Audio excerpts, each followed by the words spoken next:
Kevin Holland has been gifted a layup at his next fight at UFC 307 in the form of Chris Curtis. Here are my thoughts. So by just listening to my opening statement, you can already tell this video is going to go.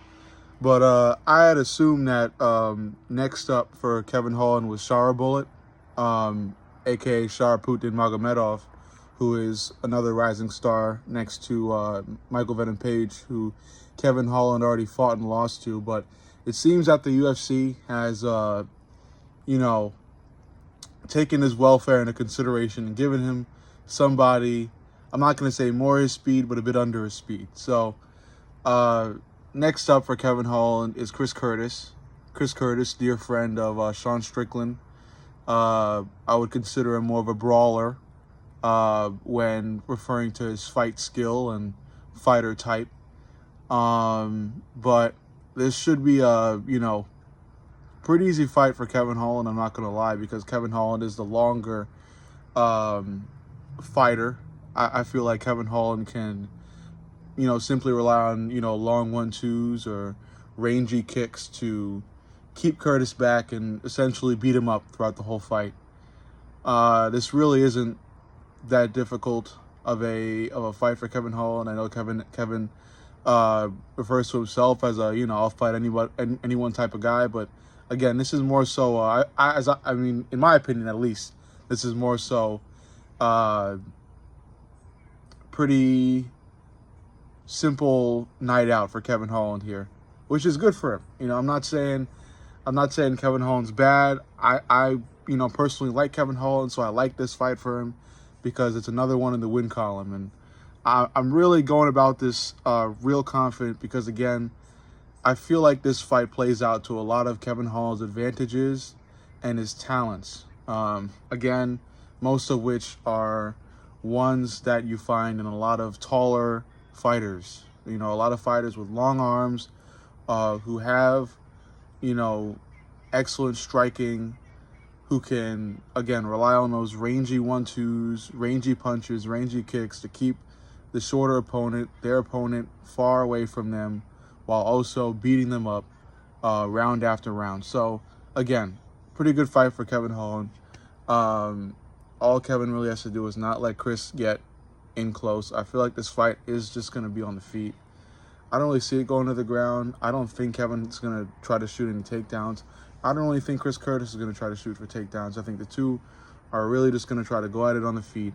And on the feet, like I said, I feel Kevin Holland is just going to keep Chris Curtis at bay, keep him away from him, 1-2, 1-2, kick, 1-2, and maybe one of those 1-2s is hard enough to even put Chris Curtis out early. But out of respect for Chris Curtis, I'm gonna say late TKO.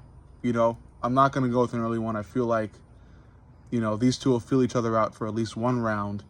And then I think Kevin Holland's gonna find his range and just, batter Chris Curtis up for most of the fight, if not all of the fight. Chris Curtis will try to get inside, and, the only way I could see Chris Curtis winning is if he gets inside. If Kevin Holland is either lazy, too lazy to be an active striker, or distracted and, throws some punch that, whiffs, and Curtis is able to get inside and start throwing hooks, pretty heavy hooks that end up, hurting Holland. But again, it's a really big if. I don't see it happening. The only rangy fighter who I feel like has potential to lose to Chris Curtis. I'm not saying this guy's in their weight class, but it would be a Jalen Turner. I'm not even gonna bring Jalen Turner up because just bringing his name up infuriates me. But again, going back to this matchup, I'm happy that this fight was announced. I'm happy that this matchup was made. It's an excellent matchup for Kevin Holland. Again, it adds another W to the win column. Kevin Holland is not an ambitious man. He's let us all know that himself. His only goal is, I guess, to float around his weight class, fight anybody, anywhere, and collect money. I mean, That's about it. Again, he let us all know this. So that's what he's gonna do, and I feel like this fight kind of sums all that up. You know, anyone, anywhere, throw Chris Curtis at him, give Holland another W, and maybe, who knows, Holland fights Charbel next, or Holland fights some other up and comer, and Dana White can use Kevin Holland continuously as a test dummy for many up and coming fighters. And thus will end the sad story of Kevin Holland and his lack of ambition.